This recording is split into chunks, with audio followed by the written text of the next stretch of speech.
OK. Si vous avez vos Bibles, tournez avec moi dans 1er Thessaloniciens. 1er Thessaloniciens, le 4e chapitre. Et là, je ne sais pas si je vais être capable de vous donner tout ce que j'ai. J'ai beaucoup de stock. J'ai l'impression qu'il va falloir que je fasse ça en 2 temps. Et si c'est le cas, je vais préparer un petit quelque chose de plus la semaine prochaine. Et vous allez voir de quoi je parle dans quelques secondes. Mais on va aller dans 1er Thessaloniciens, 4e chapitre.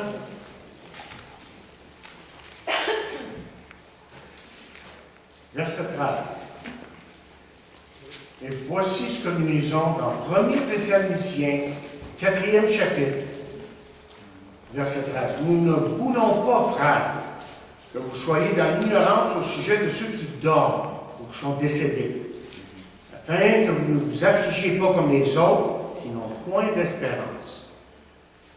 Car si nous croyons que Jésus est mort et qu'il est ressuscité, croyons aussi que Dieu ramènera par Jésus et avec lui ceux qui sont morts. C'est en effet ce que nous vous déclarons d'après la parole du Seigneur. Nous les vivants, restez pour l'avènement du Seigneur. Nous ne devancerons pas excusez, ceux qui sont morts.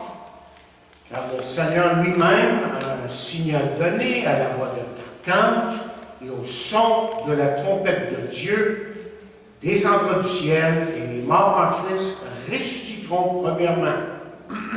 Ensuite, nous les vivants qui seront restés, nous serons tous ensemble enlevés avec eux sur des nuées à la rencontre du Seigneur dans les airs.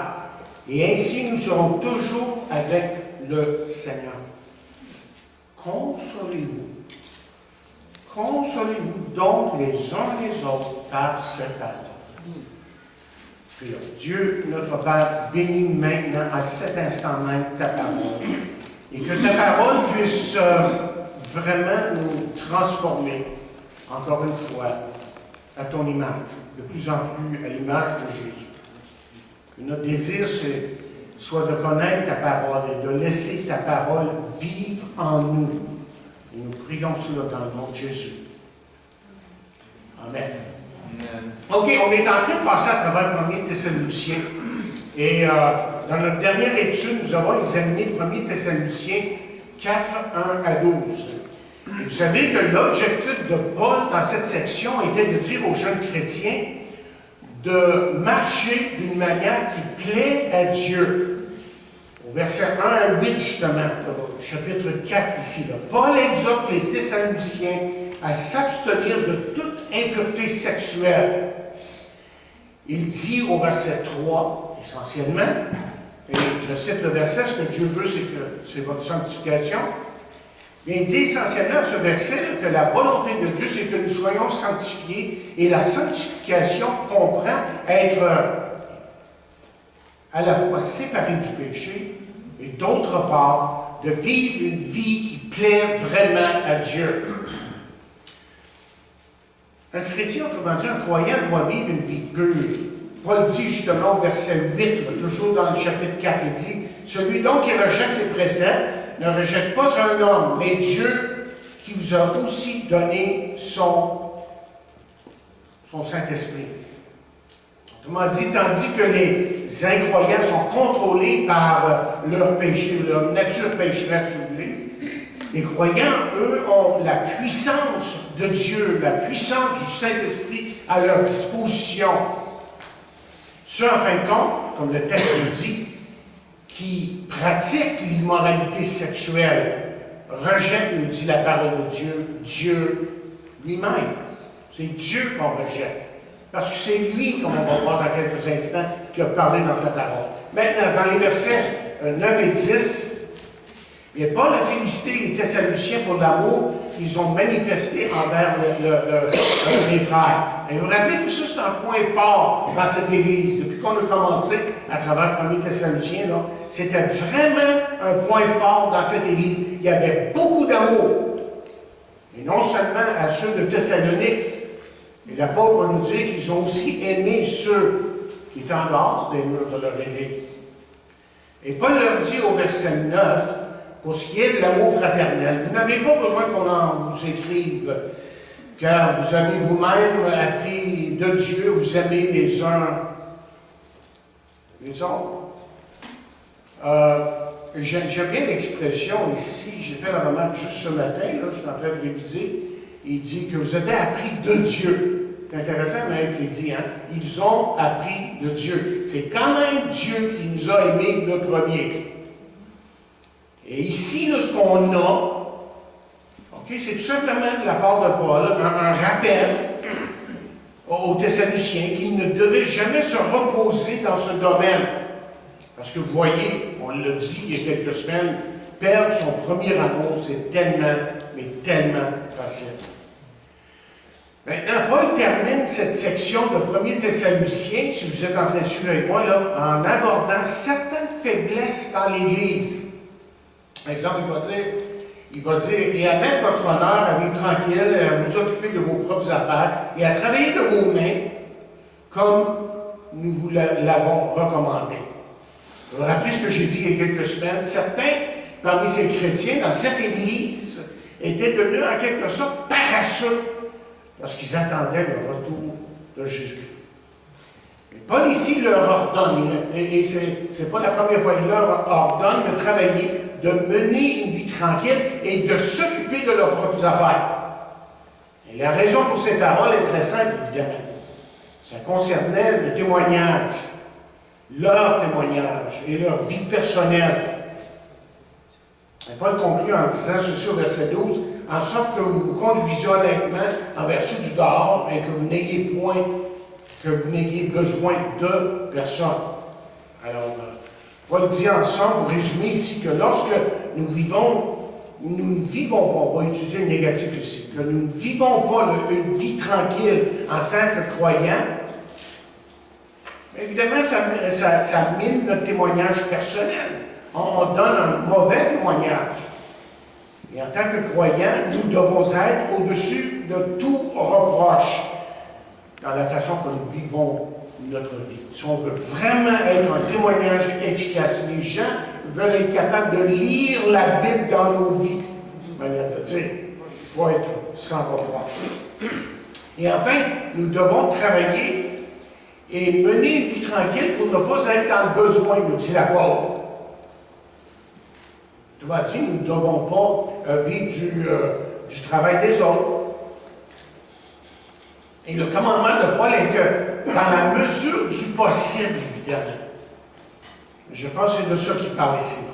Un croyant doit travailler pour fournir la nourriture, un abri et des vêtements, évidemment, pour sa famille. Ça fait partie de sa responsabilité en tant qu'enfant de Dieu. OK, on arrive au verset 13. Parce que là, ce que l'apôtre Paul fait, et il a l'habitude de faire ça à certains moments, mais là, ce qu'il fait, en quelque sorte, c'est de changer de vitesse, d'embrayer quelque chose de différent, OK? Parce que c'est le passage d'abord qui nous concerne ce matin. Et Paul va se concentrer maintenant sur un sujet qui vous intéresse tous. La prophétie biblique. Et surtout des choses qui sont à venir.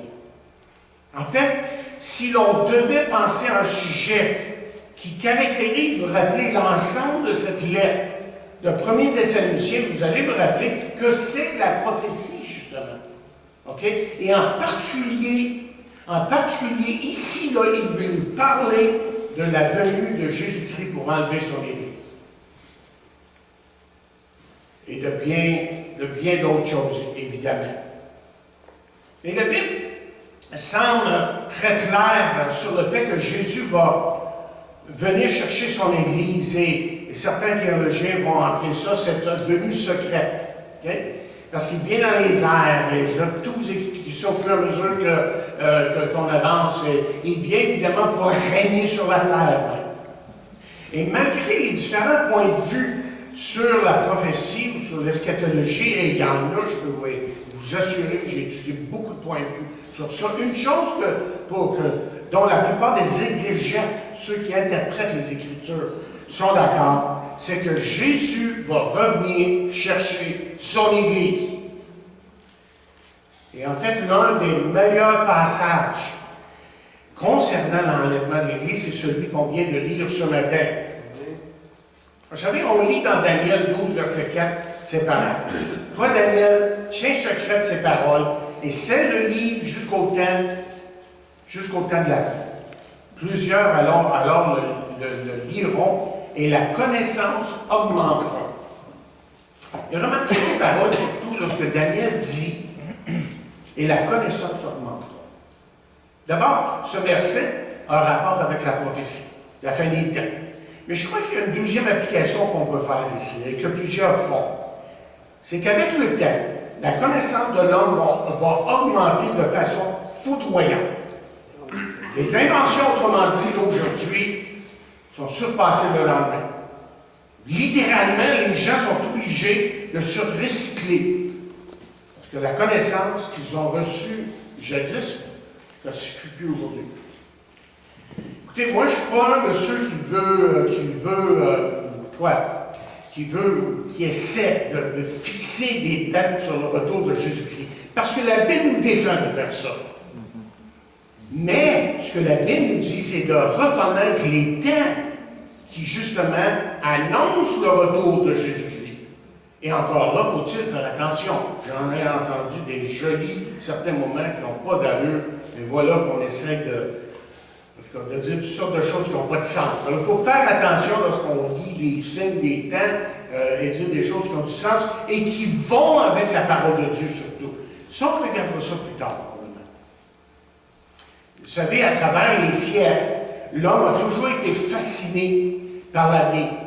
Il a été fasciné par les choses de l'au-delà, de la mort, et toutes ces choses-là. Et sa curiosité, évidemment, l'a amené à bâtir des systèmes, littéralement.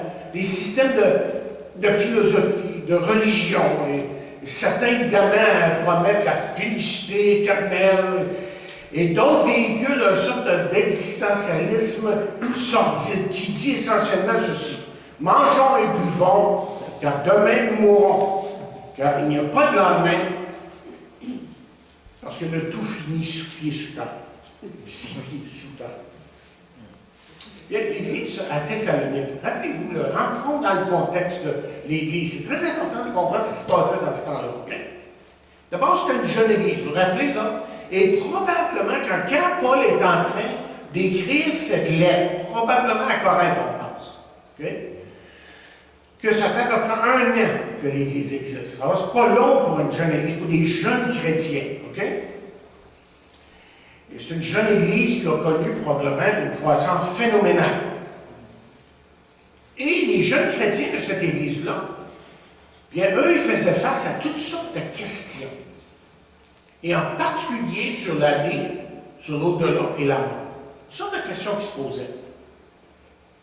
Et comme toujours, l'apôtre Paul, qui est leur père spirituel, bien, Paul est là pour eux. Il est là pour les guider, pour les diriger dans les eaux troubles, lorsqu'ils avaient beaucoup de questions.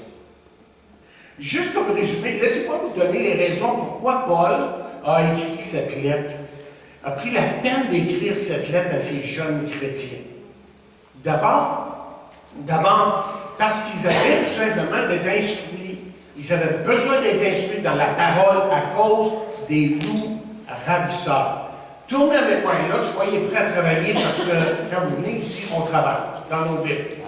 On veut faire lire, on veut laisser la Bible parler pour elle-même, mais dans Acte 20 et le chapitre 20 des Actes des Apôtres et le verset 26, voici ce que nous lisons.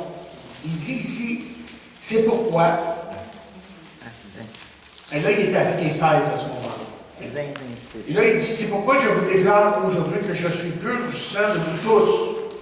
Pourquoi est-ce qu'il peut dire ça? Parce qu'il dit, car je vous ai annoncé tout le conseil de Dieu sans en rien cacher. Il continue à dire ceci. Prenez donc garde à vous-même et à tout troupeau sur lequel le Saint-Esprit vous a établi évêque ou pasteur ou ancien, surveillant. Ça serait une différente traduction pour le mot évêque. Pour paître l'Église du Seigneur, qui s'est acquise par son propre sang.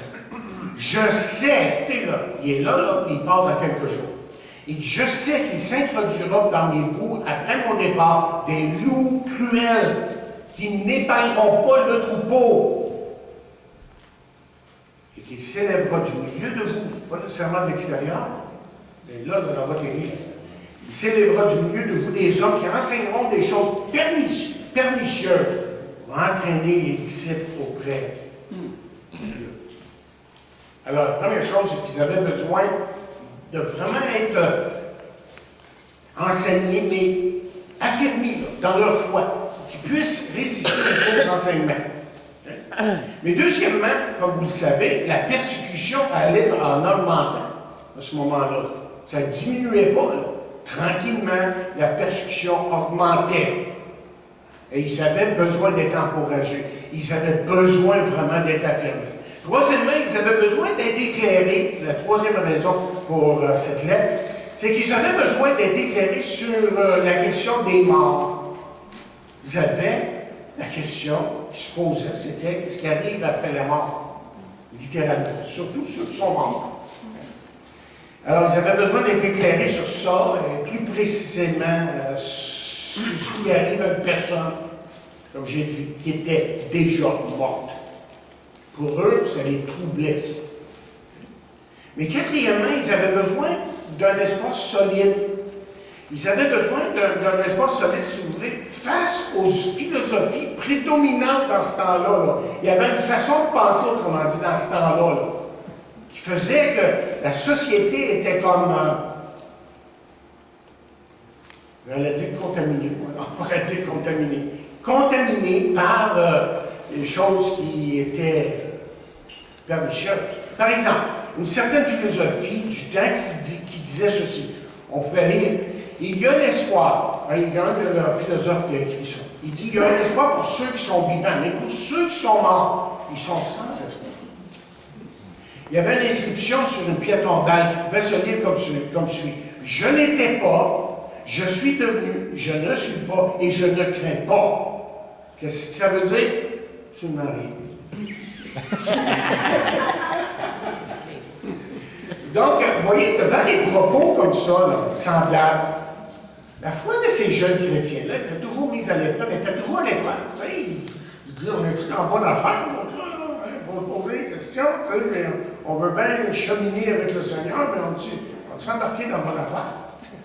Et le but de Paul, dans les quelques lignes que nous avons lues, là, était de donner espoir à ces jeunes frères-là, démontrer clairement, il voulait leur démontrer clairement que la philosophie du temps, de leur temps, n'était pas celle des chrétiens, et surtout de la parole de Dieu.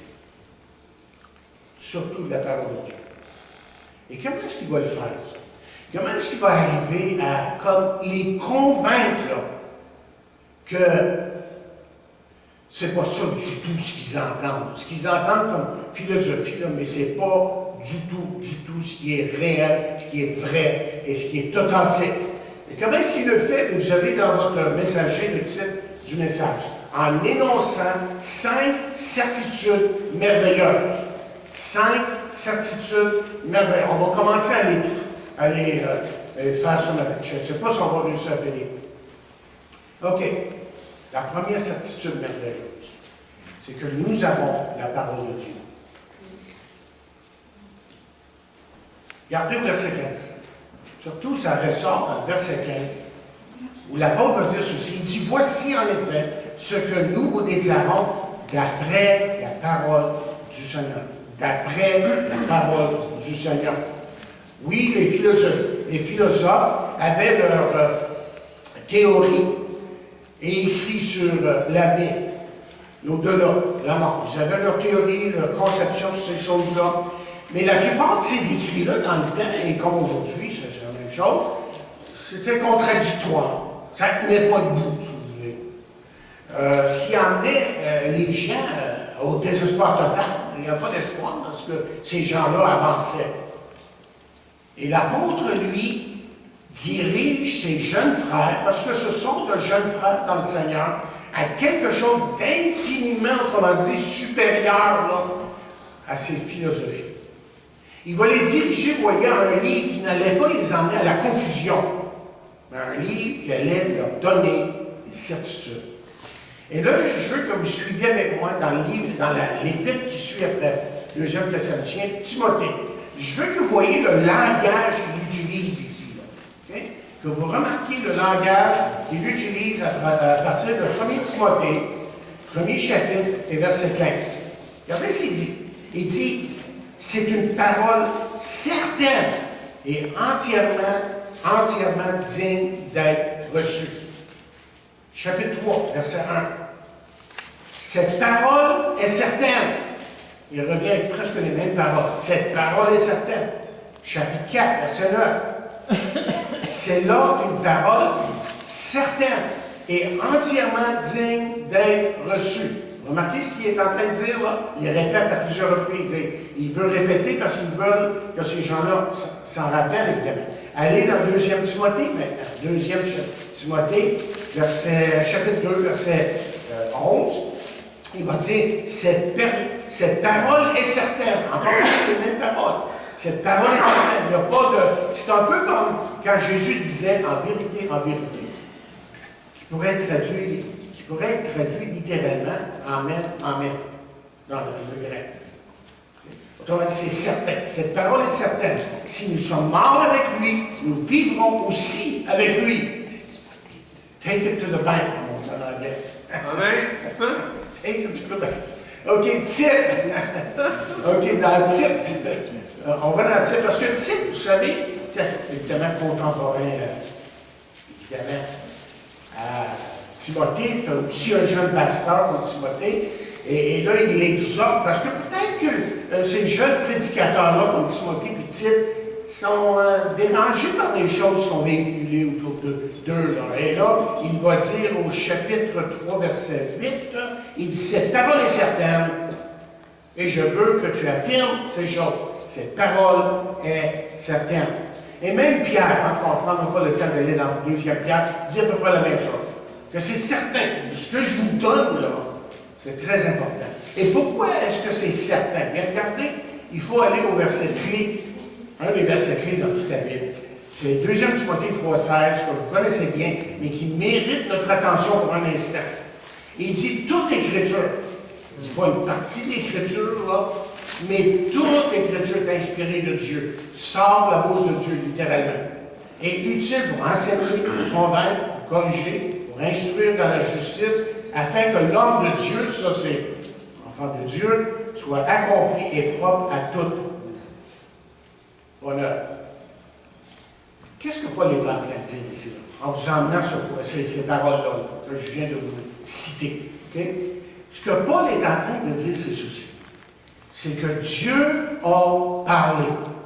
Dieu, autrement dit, s'est prononcé sur beaucoup de sujets sur lesquels ces gens-là se questionnaient. Alors, ils avaient des questions sur l'avenir, l'au-delà, la mort. Et ce que Paul est en train de dire, vous pouvez prendre au mot ce que Dieu est en train de dire dans sa parole. Vous pouvez le croire. Okay? Mais ce qu'il faut comprendre, évidemment, en lisant la Bible et en faisant une bonne interprétation des Écritures, il y a un sujet important qu'un moment un étudiant de théologie va étudier lorsqu'il va vouloir être un enseignant, si vous voulez, c'est l'herméneutique. Il y a des lois d'herméneutique. Les lois d'herméneutique, ça veut dire tout simplement, là, pour simplifier un grand mot peut-être pour certains, ça veut dire d'étudier les lois d'interprétation des Écritures. C'est-à-dire qu'on ne peut pas faire dire à la Bible n'importe quoi. Il y a des façons d'interpréter les Écritures, que je pourrais vous en énumérer plusieurs, prendre un verset dans son contexte, c'est plus simple. Et prendre le verset dans son contexte, ne pas sortir le verset de son contexte. Et beaucoup d'autres choses comme ça, mais ça, c'est juste une. J'ai même déjà enseigné un cours sur ça, parce que c'est tellement important d'avoir une bonne interprétation des Écritures. Mais ce qu'il faut comprendre, OK, je reviens sur mon point, c'est que Dieu n'a pas tout révélé justement d'un coup. OK? En ce qui a trait à ces sujets, il n'a pas tout dit d'un coup. OK? Et ce qu'on voit à travers sa parole, c'est que Dieu se prononce sur ces choses-là, et Dieu, à travers sa parole, à travers les milliers d'années que ça a pris pour composer, pour nous donner ce qu'on appelle le canon des Écritures, ou la parole de Dieu, il n'y a aucune contradiction. Tu pourrais avoir ça. Il peut y avoir des paradoxes, mais non des contradictions. Un paradoxe, c'est tout simplement deux choses qui semblent dire le contraire. Et là, il faut rentrer dans le contexte. Il y a beaucoup de choses qu'il faut étudier pour comprendre ce que chaque texte est en train de dire. Mais il n'y a aucune contradiction dans la parole de Dieu. Et c'est pour ça, okay, restez avec moi là, c'est pour ça que c'est tellement important qu'on comprenne que Paul pouvait affermir et dire « cette parole est certaine ». Mais, il y a une autre chose qui est très importante pour nous de comprendre, au fur et à mesure qu'on avance. C'est de comprendre que lui, Paul, avait été désigné, avec d'autres apôtres, pas seul, ils ont été désignés, je dirais, par Jésus-Christ, okay, pour nous donner les Écritures, pour nous donner une grande partie du Nouveau Testament. Et une étude tout à fait à part sur le sujet, mais chaque livre et chaque lettre dans le Nouveau Testament porte la signature d'un apôtre, que ce soit directement ou indirectement. Et ça, c'est une étude en elle-même. Et c'est aussi pour ça que Paul pouvait écrire ceci. Vous vous rappelez ce qui est écrit dans 1 Corinthiens 15, verset 21, 51, excusez. Il dit, « Voici, je vous dis un mystère. » Le mot mystère est important. Ça ne veut pas dire mystérieux. Ça veut dire tout simplement que le mot mystère ici veut dire choses qui n'ont pas été révélées auparavant, qui ne nous ont pas été dites. Mais maintenant, je vous le dis. Okay? Tournez avec moi dans Éphésiens 2. On faut travailler sur le matin, OK? On travaille. Puis, je veux tout simplement vous dire que je veux vous faire travailler parce que je ne veux pas vous donner du tableau. Je veux qu'on creuse les Écritures, qu'on reçoive vraiment, qu'on aille dans les profondeurs de la parole de Dieu, qu'on comprenne sa parole. Voici ce que Paul dit dans Éphésiens 2, verset 20. Il dit, vous avez été édifiés sur le fondement. Un fondement, ça se pose une fois, ça. Vous avez été édifiés sur le fondement des apôtres et des prophètes, Jésus-Christ lui-même étant la pierre angulaire. Okay? Tiens, allons dans 2e Pierre, tout de suite. Oui, tout de suite à voir de ça. Tiens, allons dans... Okay. Essentiellement, ce que Éphésiens 2:20 est en train de dire, juste pour résumer la pensée, c'est que l'apôtre recevait la révélation et le prophète, lui, était celui qui annonçait la parole. Rappelez-vous d'une chose. Le Nouveau Testament n'a pas encore écrit dans le temps de Paul. Ça n'a pas écrit ça là. Il n'y a pas un Nouveau Testament qu'on pouvait aller lire, là. Ça prenait des prophètes qui annonçaient la parole. Là, je veux que vous alliez dans 2e Pierre, et je veux que vous voyez quelque chose de très important ici. 2e Pierre, 3e chapitre, et le verset 16. Il dit, c'est Pierre qui parle de Paul. Il dit, au verset 16, c'est ce qu'il fait dans toutes les lettres, où il parle de choses dans lesquelles il y a des points difficiles à comprendre. Il est en train de dire, Paul écrit des choses, il faut réfléchir un petit peu ce qu'il est en train de dire, parce que c'est pas toujours évident. Okay? C'est à peu près ça. Il dit, dont les personnes ignorantes et mal affermies tordent le sens. Okay? Il dit la dernière partie, c'est ça qui est important. Il dit, comme celui des autres Écritures, pour leur propre ruine. C'est ce que Pierre fait ici. Pierre est en train de reconnaître, quand il dit les autres Écritures, puis Paul est en train de dire, c'est aussi les Écritures. Il dit, comme les autres Écritures sont en train de tordre, les paroles de Paul sont en train de tordre les paroles de d'autres Écritures. Mais peut-être que votre question, c'est qu'est-ce qui prouve hors de tout doute que tout ce que Jésus a dit, que tout ce que Paul a dit, a écrit est vrai? Et la réponse de la Bible est la suivante. En 1 Corinthiens 15, verset 20, il dit, « Mais maintenant, Christ est ressuscité des morts, et il est les prémices de ceux qui sont morts. » Autrement dit, ce que la parole de Dieu nous enseigne, c'est que la résurrection est la pierre angulaire du christianisme. La pierre de touche, il y a peut-être d'autres manières de le dire. Enlever la résurrection, il n'y a plus rien.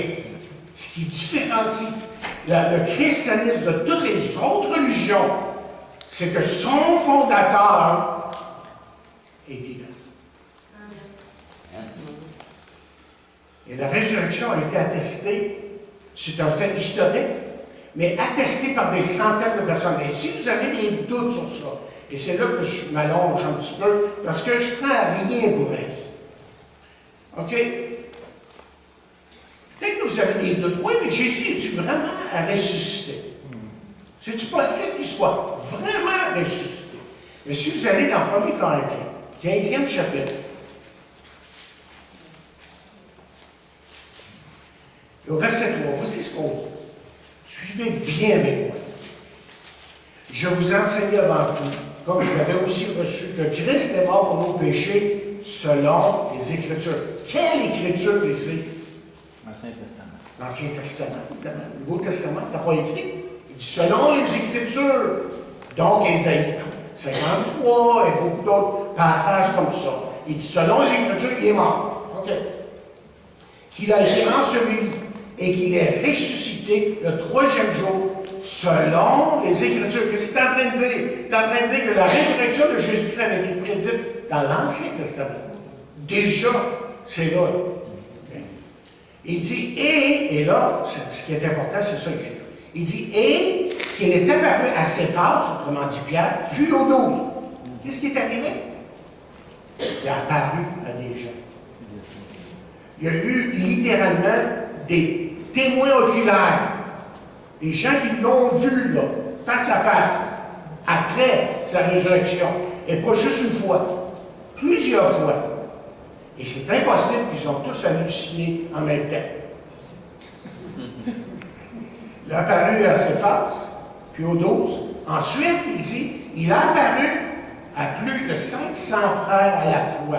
Vous voyez, à différentes occasions, Jésus est apparu, dont la plupart sont encore vivants et dont quelques-uns sont morts. Ensuite, il est apparu à Jacques, puis à tous les apôtres. Après eux, il m'est aussi apparu à moi comme à leurs ordres.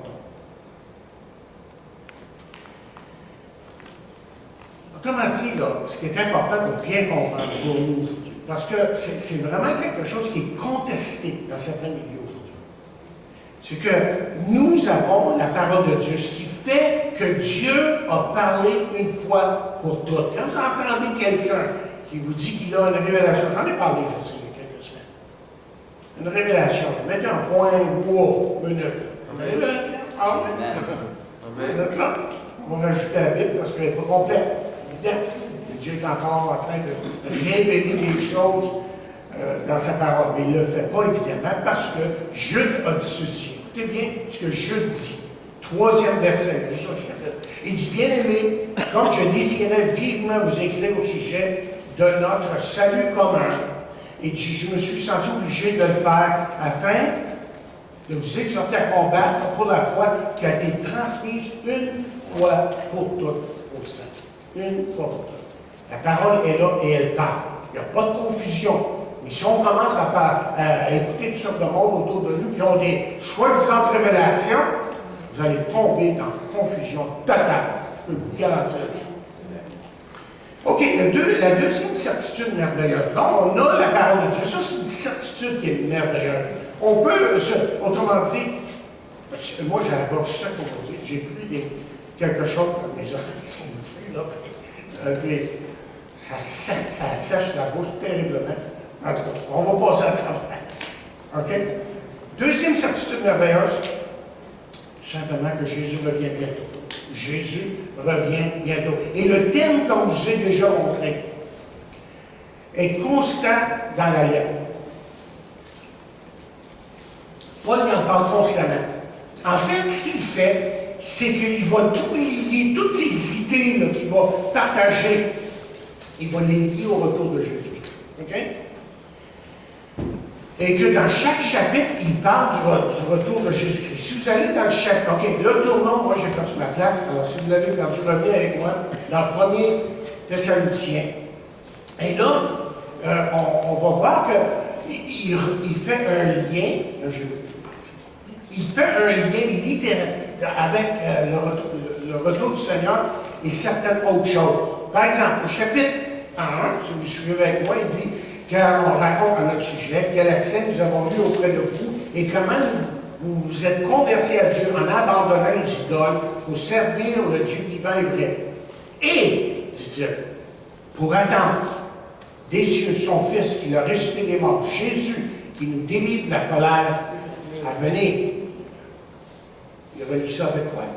Il est en train de relier le retour de Jésus-Christ avec le salut. Notre salut, autrement dit, en dépend, car celui-ci, notre salut ne serait pas complet, évidemment, si Jésus ne venait pas chercher son Église. C'est tout ce qu'il veut dire. Et si Jésus ne revient pas, il faut se rappeler d'une chose, c'est que si Jésus ne revient pas, c'est que Jésus a menti. Parce qu'il a dit souvent qu'il allait revenir. Deuxièmement, si vous allez dans le chapitre 2, verset 19 du chapitre 2, il va nous dire ceci. Qui est en effet notre espérance, ou notre joie, ou notre couronne de gloire, n'est-ce pas vous aussi, devant notre Seigneur Jésus lors de son avènement? Oui, vous êtes notre gloire et notre joie. Il est en train de relier ça avec notre service. On a servi notre Dieu. Pourquoi? Parce qu'on sait qu'un jour on va être avec lui. C'est ça qu'on sait. Ensuite, au chapitre 3, verset 11, il dit que Dieu lui-même, notre Père et notre Seigneur Jésus-Christ, je l'ai dit la semaine dernière, vous rappelez, quand vous voyez Père et notre Seigneur Jésus-Christ, ça parle d'égalité. Ils sont égaux. Ils sont égaux. Jésus a dit, moi et le Père, nous sommes un, ils font la même chose. Et ça revient souvent dans les Écritures. Père, Jésus, ils sont en train de faire la même chose. En tout cas, pour revenir à notre affaire ici, c'est au chapitre 3 qu'il dit surtout ceci au verset 11. Il dit que Dieu lui-même, notre Père et notre Seigneur Jésus, aplanisse notre route pour que nous allions à vous. C'est quoi ce qu'il parle ici? Il est en train de parler de stabilité. S'il y en a un qui est capable de vous donner de la stabilité dans votre vie, c'est lorsque vous mettez votre confiance dans le fait qu'il revient. Ça nous donne une stabilité si on n'a pas besoin de se questionner à savoir qu'est-ce qui va arriver plus tard. Quand on reçoit la parole de Dieu et que cette certitude rentre dans nos cœurs, et ça nous transforme. Chapitre 4. Et là, on ne lira pas les versets qu'on a vus ce matin, mais c'est en relation avec ceux qui ont le cœur brisé. Parce que quand il parle ici, là, il parle à des gens qui sont incertains quant à l'avenir, surtout de ceux qui sont déjà partis, qui ne sont pas sûrs de ce qui arrive. Il y en a qui, je pense, pensaient même que parce que certains étaient morts, ils n'étaient pas sauvés. Ils ne devaient pas mourir. Jésus revient. Non? Non, il y avait ça des questions. Il dit, mais tout l'enseignement de Paul va les affirmer dans le retour de Jésus-Christ. Et ça va répondre à leurs questions. Et là, il commence évidemment dans le texte qu'on a vu ce matin en disant, nous ne voulons pas, frères, que vous soyez dans l'ignorance. C'est dommage que tant de chrétiens soient si ignorants, parce que si on connaîtrait la parole de Dieu, on s'y éviterait beaucoup de problèmes. Chapitre 5.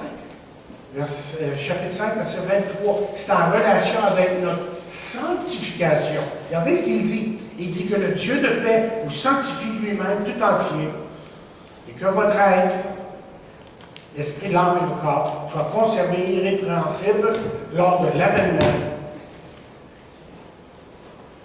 de notre Seigneur Jésus-Christ. Alors, ce que Dieu veut, on l'a lu, tantôt, c'est votre sanctification. Et si vous voulez voir comment il y a tellement une belle coordination dans les Écritures, vous allez voir la même pensée dans 1er Jean.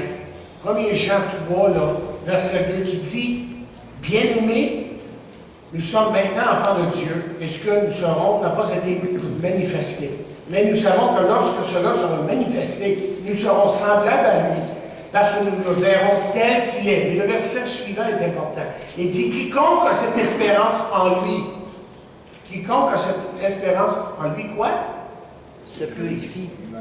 Se purifie comme lui-même est pur.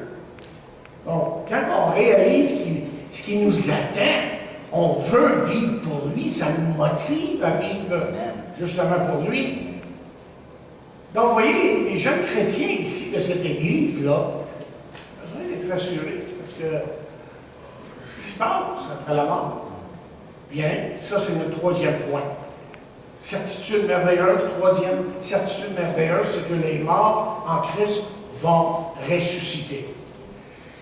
Et comme j'ai dit au début, il semble qu'il y avait une certaine confusion à ce qui a trait à la résurrection des morts. Certains étaient absolument persuadés.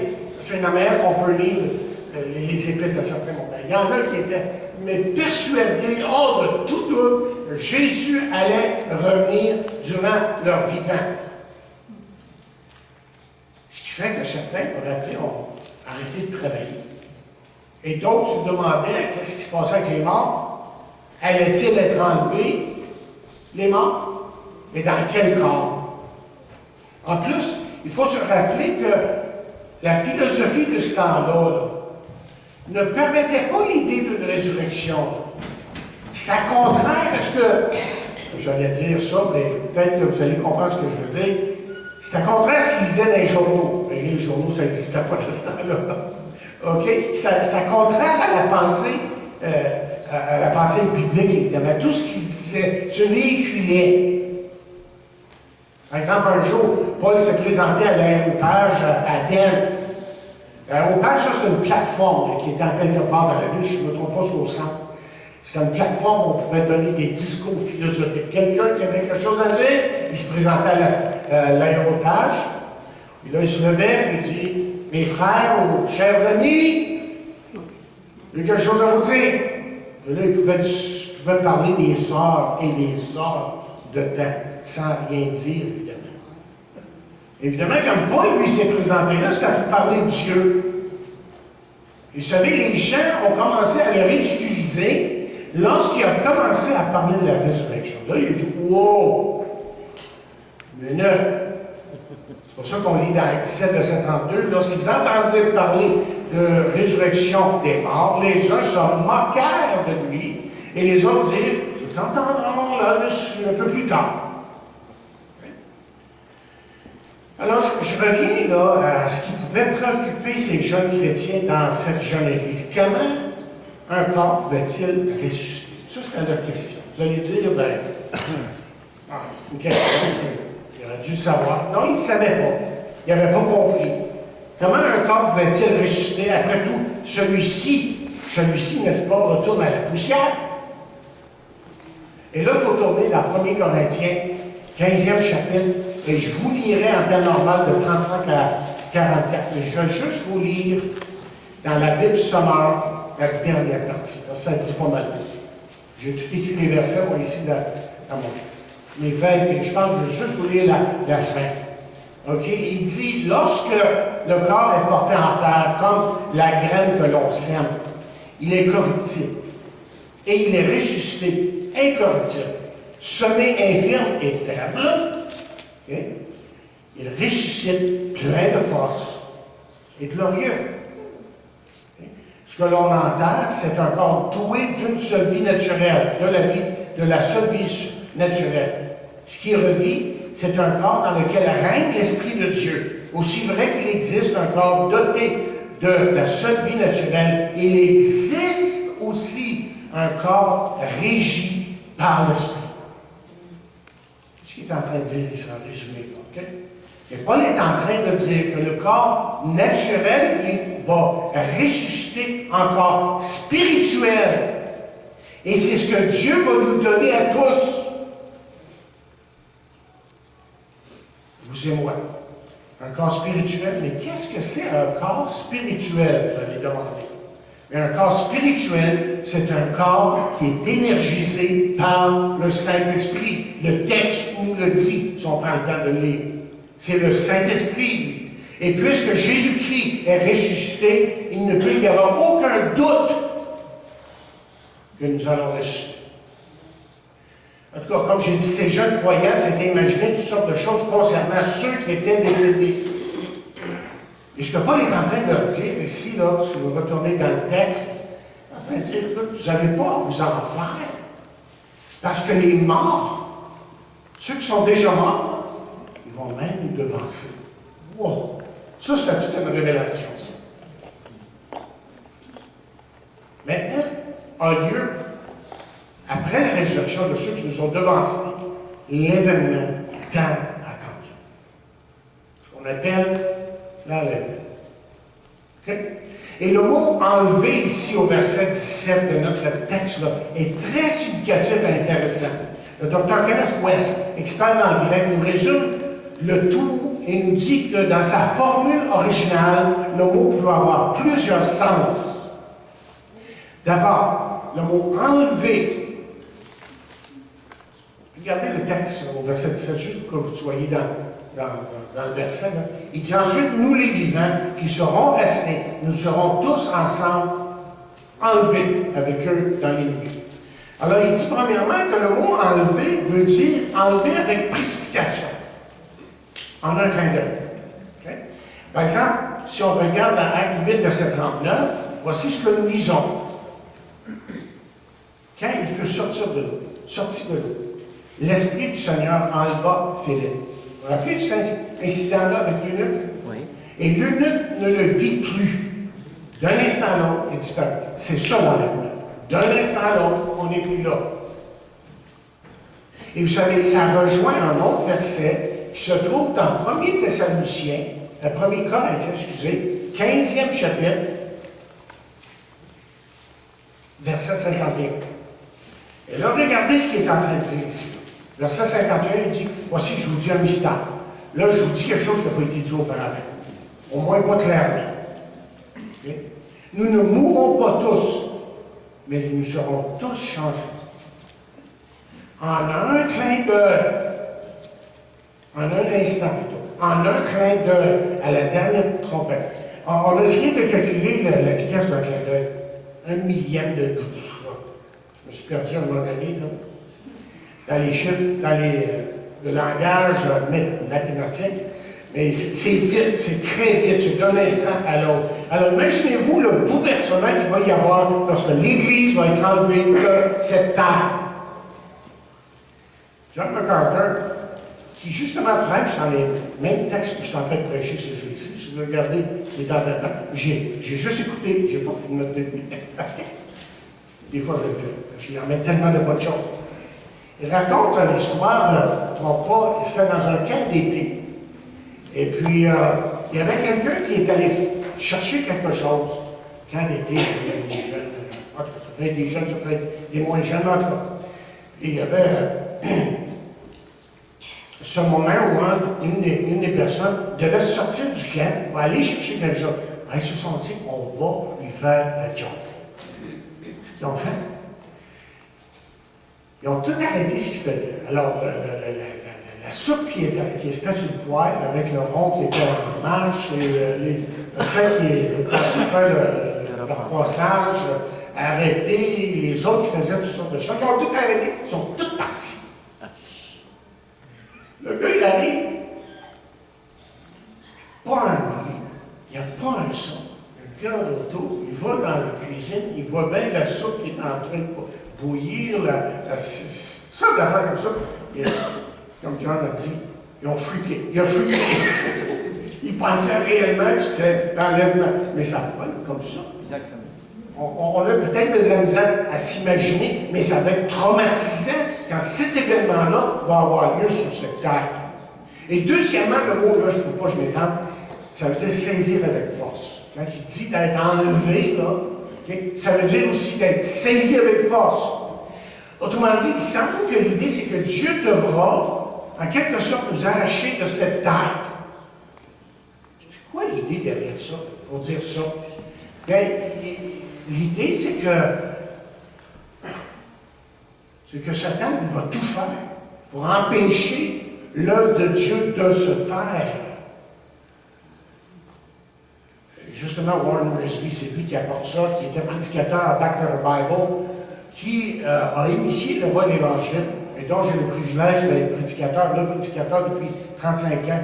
C'est lui qui suggère ça, que Satan va justement s'acharner contre les élus jusqu'à la fin et essayer même d'empêcher l'enlèvement. Comme s'il pouvait faire ça. Et malgré ses efforts, il se sait. Lui, il se sait vaincu, là. Mais peut-être notre question est celle-ci, parce qu'on se l'est fait poser à plusieurs reprises. Est-ce que Satan ne pourrait pas se repentir à un moment donné? Est-ce qu'il ne pourrait pas reconnaître ce que Dieu est en train de faire et dire, ouais, OK, j'ai manqué le bateau complètement. Est-ce que Satan peut se repentir? Et la réponse est non. Vous savez pourquoi? Parce que Satan est complètement endurci. Il est complètement méchant à 100%. Complètement endurci. Et donc, c'est pour ça qu'il continue. Mais M. Wiersbe suggère aussi qu'il est possible, ici, qu'il est question de certains qui seront trop attachés aux biens de la terre. Vous savez d'où viennent nos problèmes? Nos problèmes, c'est lorsqu'on ne garde pas nos yeux sur Jésus. Et dans Hébreux 12, versets 1 et 2, nous disons, nous donc aussi, puisque nous sommes environnés d'une si grande nuée de témoins, chapitre 11, rejetons tout fardeau, et le fardeau qui nous enveloppe si facilement, et courons avec persévérance dans la carrière qui nous est ouverte, en train de parler de la marche chrétienne. Mais comment est-ce qu'on marche dans la vie chrétienne? Comment est-ce qu'on marche avec Dieu? En gardant les yeux sur Jésus, ayant les regards sur Jésus. Je vais arrêter. J'ai encore un peu de matériel à vous donner, je n'ai pas fini. Parce qu'on va parler des sons. Parce que vous voyez, à un moment donné, il est question du son de la trompette, le cri de l'archange, et tout ça. Donc, ça veut dire tout ça, là. Mais il y a une signification à ça pour nous aujourd'hui, si nous comprenons les Écritures. Mais ça va nous aider à vraiment vivre pour lui, à reconnaître les voies de Dieu pour nous. Ça va nous aider aussi à vraiment le glorifier. Donc, on va continuer la semaine prochaine parce que là, un petit peu fatigué. Je pense que j'ai fait peut-être un petit peu ce que ma femme a. Mais ça va venir. Ça va venir. Alors, prochaine fois, nous allons continuer sur le mot enlever au déclin. Qu'est-ce qu'il veut dire exactement? Et quelles sont ces autres certitudes merveilleuses que nous trouvons dans la parole de Dieu qui nous assurent qu'un jour, nous serons avec Jésus.